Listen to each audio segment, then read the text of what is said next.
ગઈ કાલે કોઈ કૃત્ય અપૂર્ણ રહ્યું હોય તો પૂર્ણ કરવાનો સુવિચાર કરી આજના દિવસમાં પ્રવેશ કર.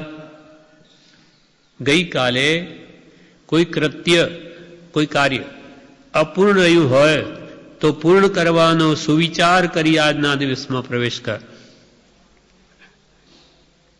મરણના સમયની ખબર નથી, એટલે કાલે આપણું આયુષ્ય હશે કે નહીં. એટલે જે કામો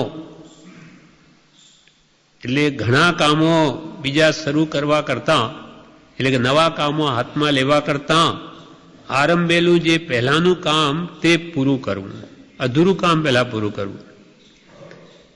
આજનો દિવસ જીવવાનો મળ્યો તો અધૂરું કામ એ આત્માનું તે પૂરું કરી લેવું.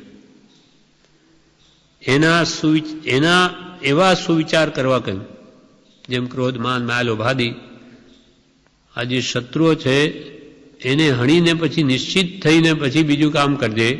પણ આ કશાય ભાવો કે વિષયો આ બધા નાગ જેવા છે, એને સોળમાં લઈને સુવે ત્યારથી ક્યાંથી ભલું થાય. એટલે પહેલાં આત્માનું કલ્યાણ કરવાનું કામ જે અનાદિકાળથી અધૂરું છે તેને કહે છે પૂર્ણ કર. તેમ આજનો દિવસ ઉગતો દીઠો તેમ આથમેલો પણ જોઈશું એવું કંઈ નક્કી નથી. એટલે આ સાંજે પાછા હોઈશું કે નહીં નક્કી નહીં. જે માટે જન્મ્યા છીએ, આ દેહ ધારણ કર્યો છે, તે આત્માનું કામ શરૂ કર્યું છે કે અધૂરું છે કે પૂરું કર્યું છે તે વારંવાર વિચારવું. ખરું તો એ આત્માનું કામ અધૂરું છે, એ અધૂરું રાખીને મરી જવાયું કે નથી. ખરું કામ આત્મહિત, આત્મકલ્યાણ. વેરી સબ મારી કે નિશ્ચિંત હોય સુતો હોય.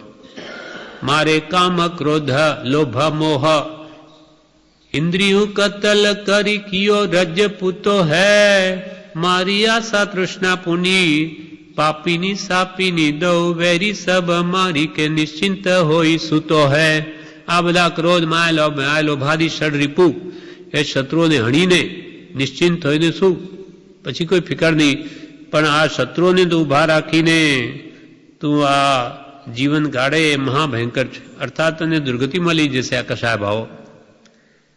માટે આ દેહ ધારણ કર્યો છે તો આત્માનું કામ કરી લે. ખરું તો એ જ કરવા જેવું છે, એને અધૂરું રાખીને મરવા જેવું નથી.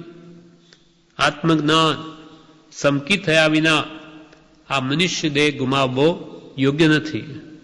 શ્રદ્ધા પરમ દુલ્હા, મરતા પહેલા આટલું કરી લેવા યોગ્ય છે. શ્રદ્ધા, દેવગુરુ ધર્મની દ્રઢ શ્રદ્ધા મરતા પહેલા દ્રઢ કરી લેવા જેવું છે. આ ગઈકાલે કોઈ કૃત્ય અપૂર્ણ રહ્યું હોય તો પૂર્ણ કરવાનો સુવિચાર કરી આજના દિવસમાં પ્રવેશ કર. અનાદિથી અપૂર્ણ જ છે આ કાર્ય, તો હવે તો કે પૂર્ણ કર બીજા બધા કામો કરવા કરતા. આ પ્રમાણે 33મું વાક્ય પૂરું થયું. હવે વાક્ય 34મું.